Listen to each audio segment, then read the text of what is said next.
Hare Krishna. So, welcome everyone to this wonderful Bhagavad Gita reading session. We are discussing the third chapter, the Karma Yoga, and today we are going to discuss verse number 31. So, before proceeding, I would like to perform some pranam mantras to invoke auspiciousness. Those who know can repeat after me.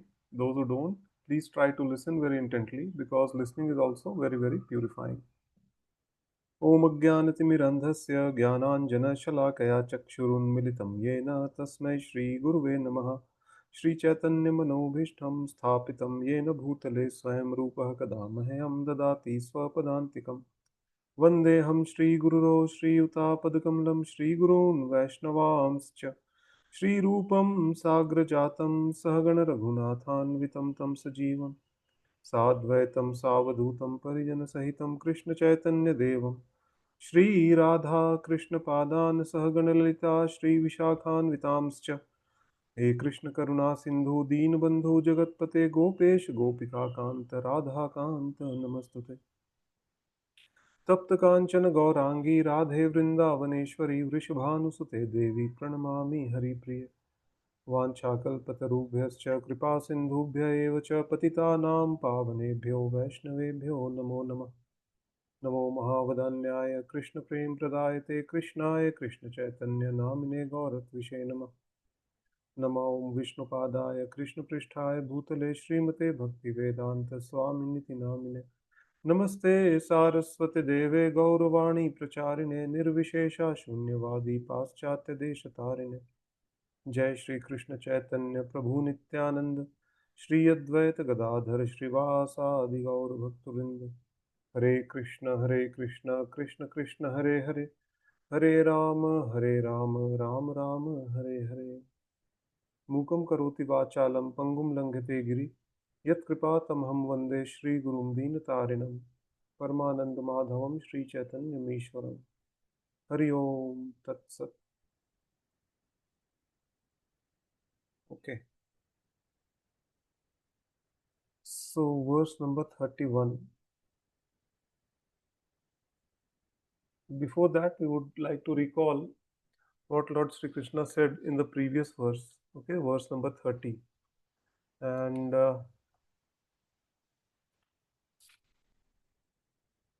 so in the previous verse, Lord Sri Krishna said something really heavy, actually. Okay, let's try to read the translation of that verse and try to recollect what Lord Sri Krishna was saying in the last verse.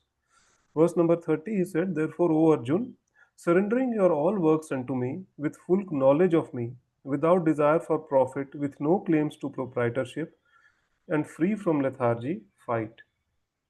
So, this is a very heavy verse, basically. I mean, in today's age, uh, people will find it very difficult to implement. Okay. Um, being in full knowledge of Krishna, without any desires of profit, okay, without any claims to proprietorship, how are we going to let go of these two things? Yes. How can we just simply work, without even thinking about the results?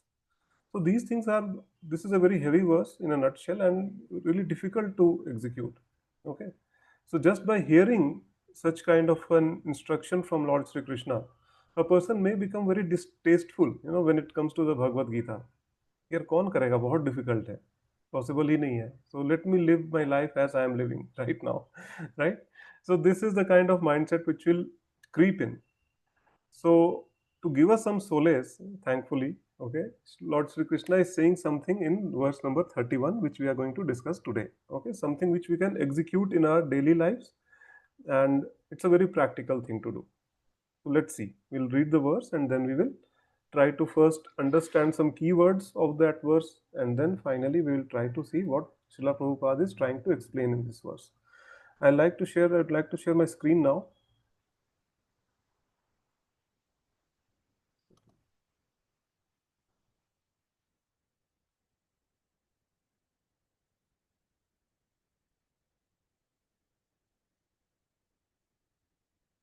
So verse number 31, chapter number 3, Bhagavad Gita, goes like this.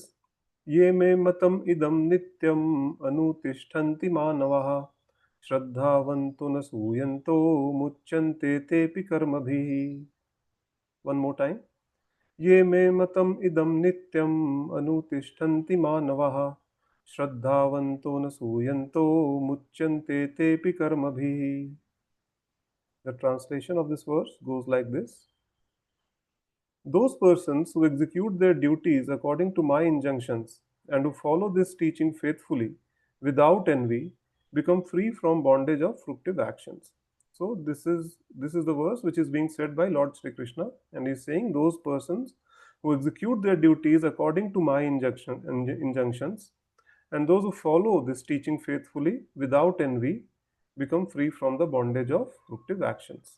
That means such a person will be free from all the karmic reactions, okay, good or bad, and he or she will be on the path of liberation. Okay, so very important verse and very nice verse to meditate upon. Okay, um, we'll like to see some keywords which are there in this verse. First of all, it's manavaha. Manavaha means human beings.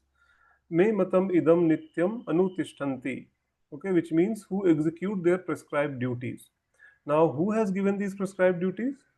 Obviously, Lord Sri Krishna himself. Okay, so that's why Krishna is saying me matam. Okay, that is my injunctions. And how are they executing these injunctions? When Krishna is talking about what kind of people, is he talking about people who are doing it half-heartedly or with laziness? No, they are doing it with shraddhan vataha. Okay, that means faith and devotion, and without any laziness. Okay, so another very important word is anasuyantaha, okay, without envy.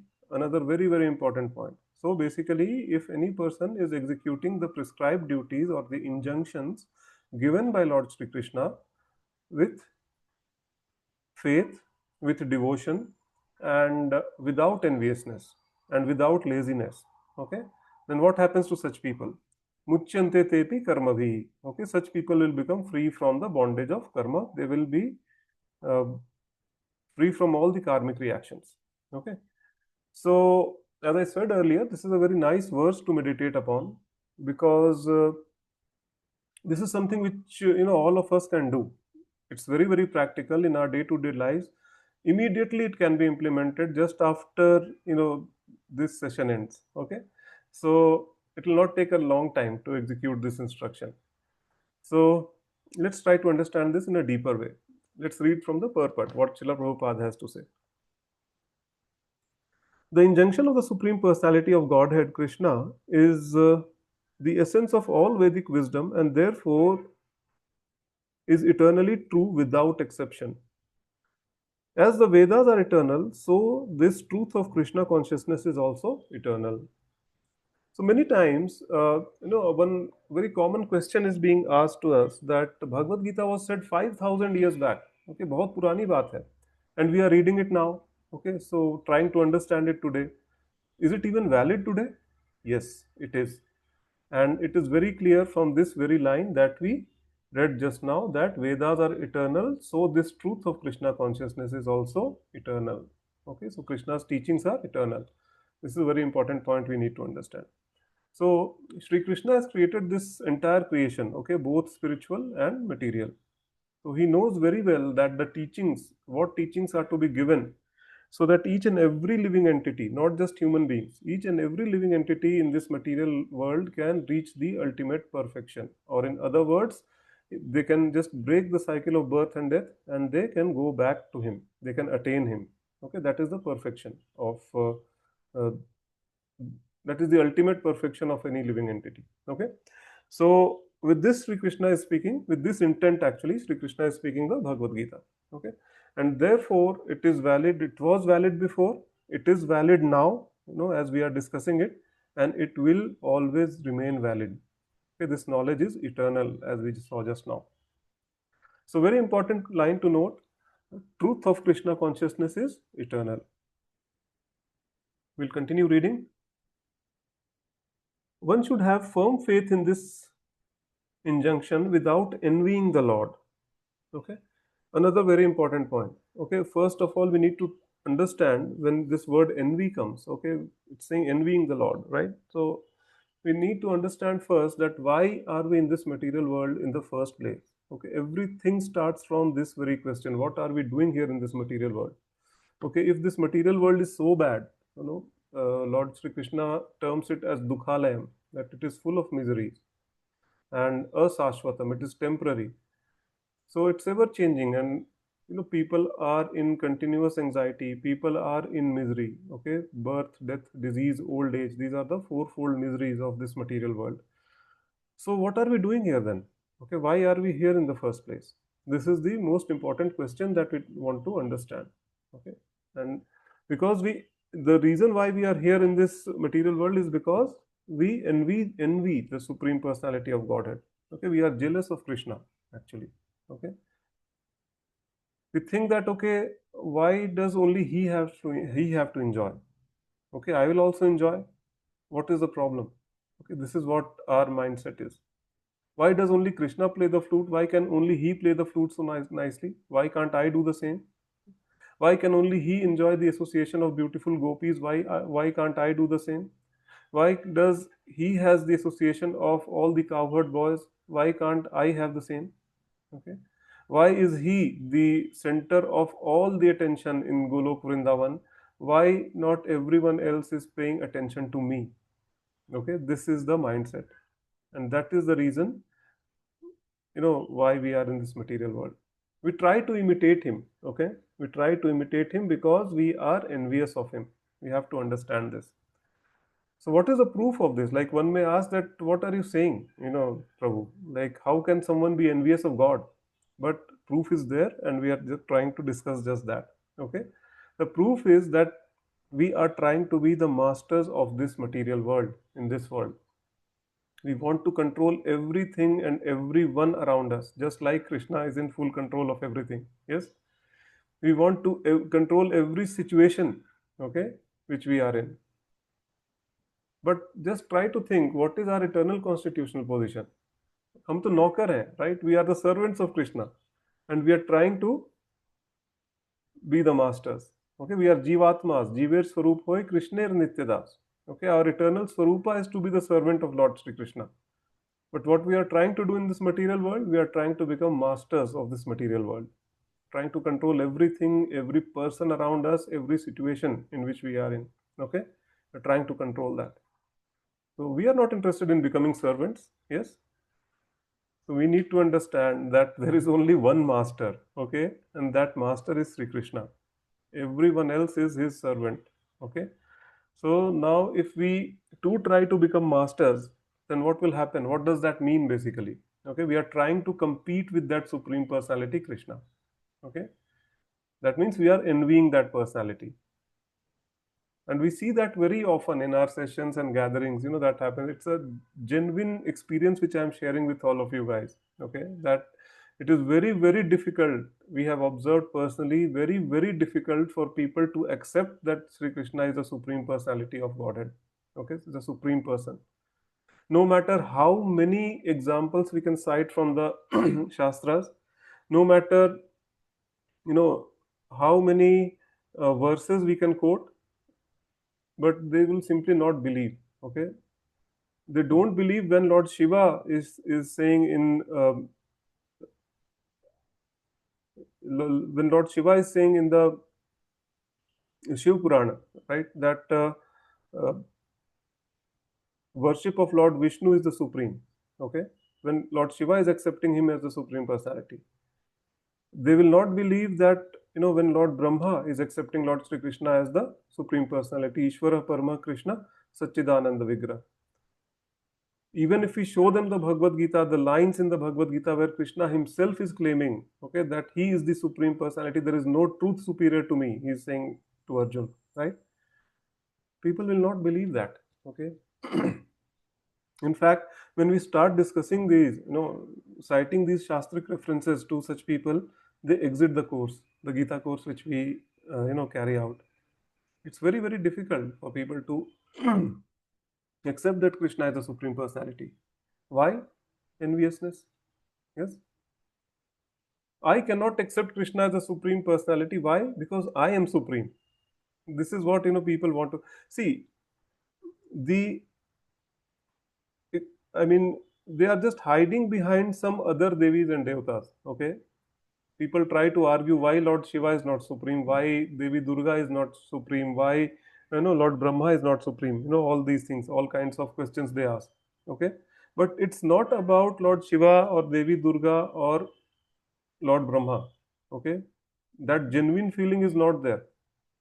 The inherent feeling is, when I believe that this particular Devi or Devata is supreme, then how can I be wrong? Okay, that pride, that ego, that comes, in, in between actually. Okay, so that is the reason why people exit the course, and it's basically thinking that I am accepting a particular Devi Devata as supreme, then how can I be wrong? Okay, I don't care what Shastras have to say. I don't care, who Krishna is. Okay, maybe he's some personality dancing around playing his flute. I don't care, right? That means indirectly we are saying that I am supreme since I cannot be wrong, right? So this is enviousness. This is competition with Krishna actually. Okay, the subtle thing which people don't understand, right? That is the reason why we are just going around worshipping different devis and devtas, but we definitely, very, very difficult for people to accept that Sri Krishna is the supreme personality of Godhead, even though he himself has very clearly mentioned in the Bhagavad Gita, Matta Partaram Nanyat Kinchit Asti Dhananjaya. Oh Dhananjay, there is no truth superior to me. Aham Sarvasya Prabhavo Matta Sarvam Pravartate. I am the creator of all the material and spiritual worlds. Everything emanates from me. Okay. Very clearly, Krishna is making these two statements, but still people are not willing to believe. Why? Enviousness. Okay. So we are here in this material world because we envy Krishna. We want to be like him. Okay. We want to control everything. We want to control every person around us. We want to control every situation around us. Right. But our eternal constitutional position is जीवेर स्वरूप होए कृष्णेर नित्य दास. We are eternal servants of Krishna. तो नौकर होकर के मालिक बनने की कोशिश कर रहे हैं हम, and that is the reason why we are suffering in this material world. Okay, we have been put into the four fold miseries of this material world: janma, mrityu, jara, vyadhi. Okay, birth, death, disease and old age. Yes, so we'll continue reading. There are many philosophers who write comments on the Bhagavad Gita but have no faith in Krishna. Yes, they have no faith in Krishna. Commentaries, there are so many commentaries, on the Bhagavad Gita, different versions of Bhagavad Gita you will find. And one very hilarious incident I can recall. Not incident, I just came across one such copy. I was just in a mall, in a bookshop, basically, buying a few books, and came across this particular Bhagavad Gita. I would not like to name the author. Okay, and it was so horrible that the first chapter itself, when the two armies, when it is discussed that the two armies are lined up in front of each other in the battlefield of Kurukshetra, right?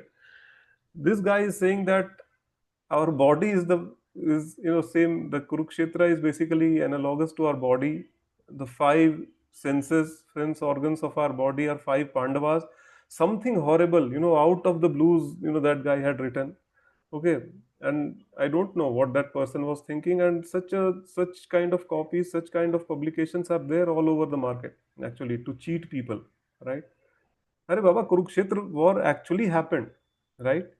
And we know the entire background behind that. Okay, Pandavas were a group of people, Kauravas were a group of people. There was a discord between the two of them, right? Sri Krishna was the supreme personality of Godhead, on the side of Pandavas, correct? And this Kurukshetra war happened. Where is the difficulty to understand it as it is? Okay, why are we just trying to concoct the philosophy by comparing our body with the Kurukshetra battlefield of Kurukshetra, five senses as five Pandavas, and all sorts of nonsense, right? There are a lot of people who write such commentaries.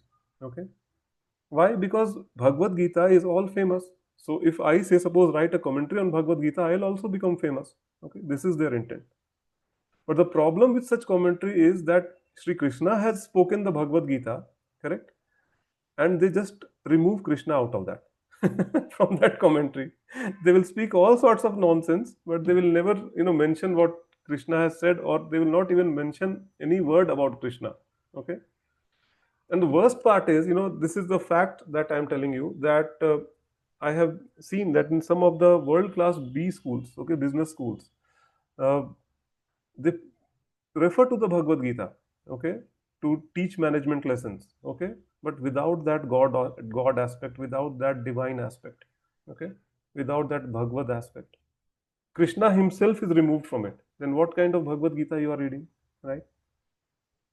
This is the biggest problem with such commentaries, okay, and such interpretations.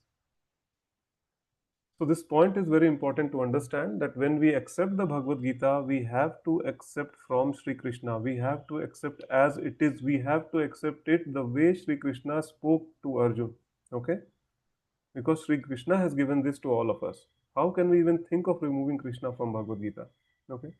Bhagavad Gita itself means Bhagwan's Gita. Okay? Bhagwan's song, the song of God, and we have removed God from it. So I don't know what kind of song is remaining after. Some song is there, which these guys are blabbering. That's it. Right? So these philosophers who are doing it, actually, commenting on the Bhagavad Gita to earn their livelihood, giving some philosophical speculations, okay, they are deviating innocent people from the actual path of bhakti. No doubt they will be suffering, big amount of sinful reactions, by for committing such a sin. But the problem is that people who believe in them, they will also have to suffer. So that is the nature's law, and nature's law is absolute. Okay? So they will also have to suffer. So when we accept Bhagavad Gita, we have to understand that we have to receive this through Sri Krishna. Okay? And what happens? Who rejects Sri Krishna? Who don't have faith in Sri Krishna? Let's try to see in the purport.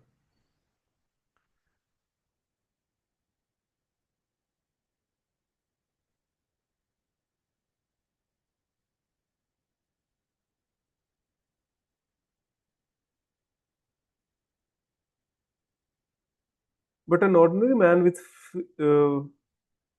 they will never be liberated from the bondage of fructive action. Okay, so this is what Sri Krishna, so Srila Prabhupada is saying. Okay, people who do not have faith in Krishna, who doubt the scriptures, okay, and who reject Sri Krishna, okay, they will never be liberated from the bondage of fructive action.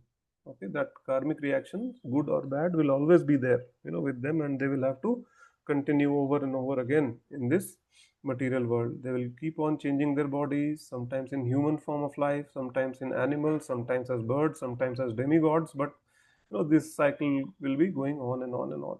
Okay, so they will be stuck in this cycle of birth and death. Like if people are committing such heinous acts, giving a commentary on Bhagavad Gita by removing Krishna from that, okay, they will be pulled down to the hellish planets where they will have to suffer a lot, okay, for their sinful actions. But then, much better are those folks who do not know anything about philosophy, okay, who are very innocent, who don't know anything. They simply go and worship. They are in a much better position actually compared to these people, okay. So here, Srila Prabhupada is actually mentioning a very important point. He's talking about all of us, so please take a note, okay? An ordinary man with firm faith in the eternal injunctions of the Lord, even though unable to execute such orders, becomes liberated from the bondage of the law of karma. Okay, very important point, right? That, say, I don't know the philosophy, okay, but I am, say, suppose having firm faith in this philosophy, and I am having firm faith in the injunctions of the scriptures, even though if I am not able to execute that, okay, just because of this faith, I will be liberated from all the karmic reactions, basically, right? Because many instructions are given by him, okay, by Sri Krishna. There are many injunctions which are given in the Bhagavad Gita, and when people read it, they say that, oh, there are so many of them, and they are, all of them are so difficult to implement. Okay, so here is the answer. Here is what Srila Prabhupada is clarifying. Even if currently we are not able to implement these injunctions, it's okay. Okay, what is needed? Only the firm faith in the instructions of Sri Krishna. Only that is required, nothing else. Okay, whenever Sri Krishna is telling that whatever Sri Krishna is telling, that is the truth, and there is no second thing to that. Okay, That is the ultimate truth. Patthar ki lakeer hai bas. Like that, we need to have the firm faith. Okay? Just with this firm faith, the karmic reactions of the past will be burnt away. Just by this faith, whatever Krishna has spoken is the truth. One day I will implement in my life. Okay, simply by this, karmic reaction will be burnt off. Okay, so we'll continue with the purport. In the beginning of Krishna consciousness, one may not fully discharge the injunctions of the Lord. Okay, so this is very practical, right? That when we are beginners, it's Bhagavad Gita is very difficult. First of all, it's not easy to execute all the instructions, right? So when we are beginners, it takes time to first understand it completely. Okay, and then comes the implementation part. Okay, so we should not get disheartened that, oh, Krishna has said so many things, he has given us so many injunctions, I am not able to implement, so I'm a fallen soul. No, not like that. Okay, we all are struggling like that. Okay, first we need to understand the Bhagavad Gita, then comes the implementation part. Important thing is that we need to have faith in this scripture, we need to have faith in the words of Sri Krishna. Okay, we'll continue. But because one is not resentful of this principle and works sincerely, without consideration of defeat and hopelessness, he will surely be promoted to the stage of pure Krishna consciousness. Yes, very nice. Just by full faith and enthusiasm, and most importantly, without enviousness, okay, towards Sri Krishna. When we endeavor, we will attain pure Krishna consciousness. There is absolutely no doubt about that. Okay, we will attain that love of God, okay, which we are hankering for. That love for Sri Krishna will attain that. Okay, and how will that happen? By chanting the Hare Krishna Mahamantra. Simply by chanting the Hare Krishna Mahamantra, Hare Krishna, Krishna Krishna, Hare Hare, Hare Ram, Ram Ram, Hare Hare, our faith in Sri Krishna and his words will become so strong that no one, okay, absolutely no one will be able to shake it, come what may. Take the example of Prahlad Maharaj. Okay, simply by continuously chanting, okay, Om Namo Bhagavate Vasudevaya, right? Always he was chanting this mantra. Okay, simply by chanting these holy names of the Lord, what happened? His faith became so strong that his father Hiranyakashipu was trying to kill him in so many ways. He was thrown off the cliff, he was put in front of a mad elephant, he was made to sit on fire along with his aunt, okay, Holika, right? He was put in a pit of snakes, poisonous snakes. Nothing could kill him. His faith was so strong, so much so that even Lord had to appear himself as Narsimha Avatar, when required, right? So we cannot miss chanting of Hare Krishna Mahamantra. We need to understand that it is very, very important for each and every single one of us, because in Kali Yuga, this is the only way. Okay, we cannot perform meditations like people used to do in Satyuga. We cannot perform fire sacrifices which were done in Treta Yuga. We cannot perform deity worships which people used to do in Dwapar Yuga. So the only thing which we can do in Kali Yuga is the chanting of the holy names. Harer Nam, Harer Nam, Harer Nam Eva Kevalam, Kalav Nastev, Nastev, Nastev Gatiranyatha. Okay? In this age, fallen age of Kali Yuga, only chanting of holy name can save us from the evil effects of Kali Yuga. There is no other way, there is no other way, there is no other way. Right?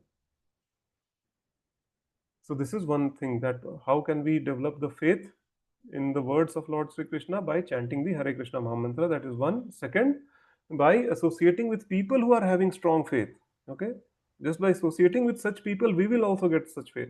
Such a strong faith. By associating with people who have firm faith, we will also get firm faith. By associating with people who have little faith, we will also get little faith. So we need to take a call on whom to associate with. Okay, we have to be very cautious and at the same time very conscious, okay, of whom we are associating with. Right? So this is all about this verse. Okay, in the next verse we will see about, like, what about those people who do not have faith in injunctions and who are envious of Sri Krishna. Okay, another very important verse coming up, so that we will see in the next session. So thank you so much for joining in, and those who have queries or questions, okay, please feel free to put that in the chats. Okay, uh, I would try to answer them, okay, whenever I get some time. Or those people who want to interact with me in a more personalized way, okay, who have so many different questions on related to spirituality or Bhagavad Gita, please, you can join our WhatsApp group. The description of the link of that WhatsApp group is given in the description box below. Okay, please click on that link, join the WhatsApp group. I'm a part of that. You can post your questions there. Okay, and I'll be more than happy to answer them. There will be more personalized interactions also.